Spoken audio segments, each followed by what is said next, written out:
What's up, Fantasy League? It's your commissioner, Justin Klein.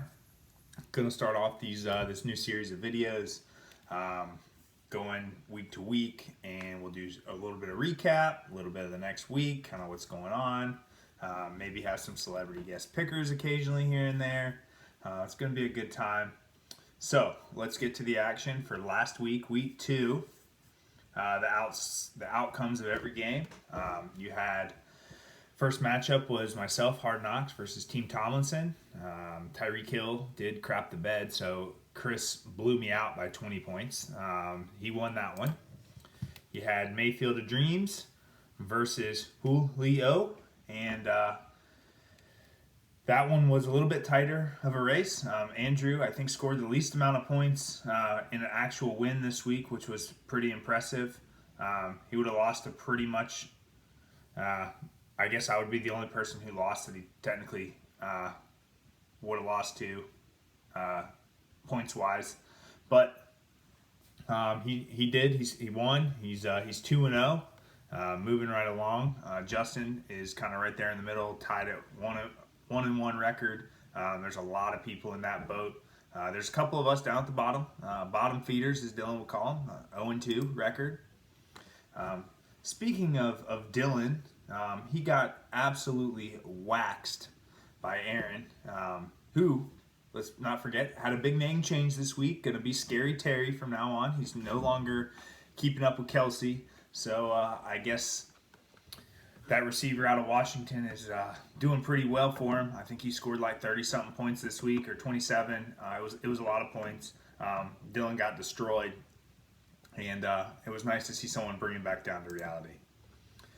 You had Eric versus Tyler. Tyler blew out Eric by like 40 points or something like that, sending Eric down to the bottom life as a bottom feeder with myself, and I think Mark's down there too. All the 0-2 guys. Tyler, nice to see you get a win this week. You're going to need to score more than 150 points probably moving forward to have guaranteed wins every week. Now, this game... MG versus John Henry, battle of the old roommates. John Henry, crazy numbers, 190 points scored. He won $10 this week for the most amount of points. MG scored the second amount of points in our league and got beat. Unfortunate break for him. It just all came down to the fact that John Henry had Aaron Jones, who scored 41 points. I mean, going to be hard to beat when anyone's team or any player on any team scores 40 points.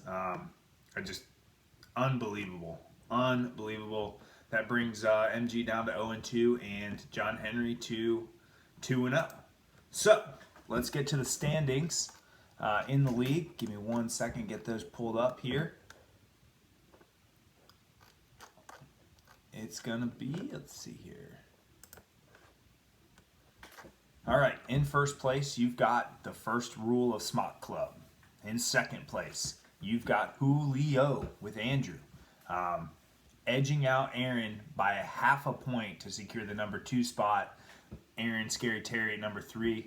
Team Tomlinson makes big position change, jumps up 6 spots to the 4th position. Bishop Sycamore moving up. He's in 5th. Mayfield of Dreams in 6th.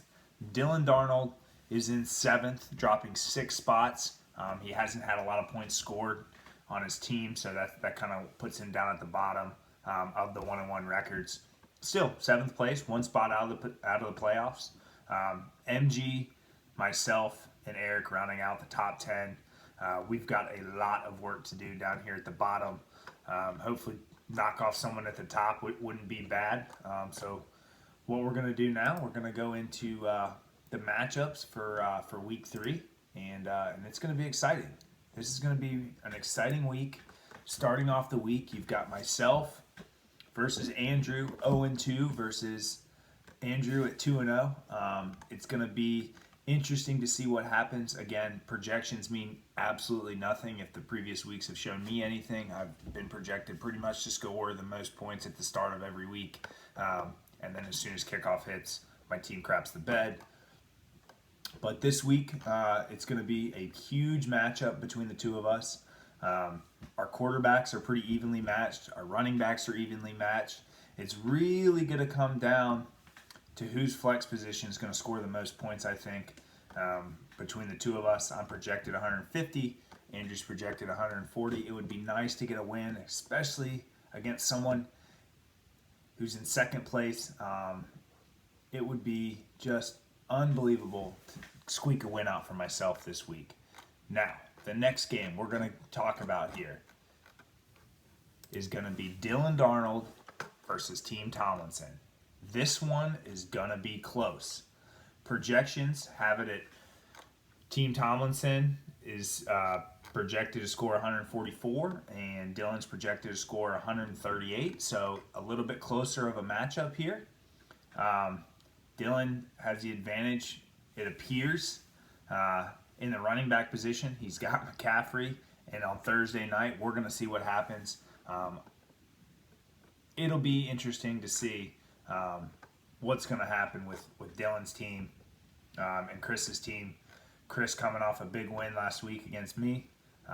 Dylan coming off a loss, so anything can happen this week, and I'm excited to watch this game. Bishop Sycamore versus Mayfield of Dreams. 1-1 versus 1-1. The projection on the matchups, 10-point spread. You've got Bishop Sycamore at 137 and Mayfield of Dreams at 148. Interesting enough, Bishop Sycamore doesn't have anybody playing in the Thursday night game. So it'll be interesting to see how Houston's receivers play without, I think Tyrod's out, so we'll see what happens with their quarterback situation.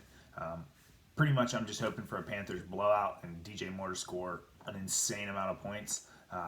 Hopefully all the touches go to him and McCaffrey sees the ball occasionally but doesn't score any touchdowns. Now, the game of the week. Let's talk about it. Actually, let's talk about another game first and then get to the game of the week. Let's do MG versus NWO. Battle of the unwinnables. MG versus Eric. They're actually projected to score a decent amount of points, both of them. It'll be interesting to see what happens. Eric doesn't have a defense in his lineup right now. I probably should just pick one up off the waivers and get one in there, but I'm not telling you how to run your fantasy team. I'm just trying to help you get off the bottom feeder list like myself. So any pointers you got from me, I'd greatly appreciate it. This one's going to be close, and I think MG's probably going to take this one. He's been scoring a lot of points, and he probably had the best draft overall. So if he goes 0-3, it's going to be a hard chance to make the playoffs, and that goes for myself and Eric too. Now, let's get to the game of the week. First rule of Smot Club, John Henry versus Scary Terry and Aaron Wagner. Both 2-0. Both have been able to score a lot of fantasy points. And the projected matchups 143 to 147.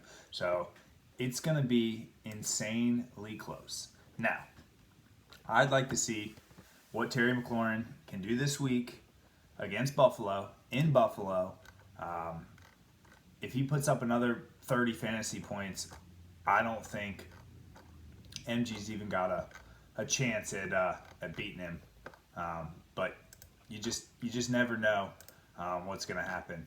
He's scary. He's a scary individual. Can TJ Hawkinson put up a lot of points? He did really well this past week, so that'll always be interesting to see what happens. And again, here we go. Week 3. Coming in live, starting off with the Panthers on a Thursday night in Houston. It's going to be huge, and I'm very excited about it. Now, I am currently working on a trophy. When I do get it in my possession, we will do a video to unveil this trophy.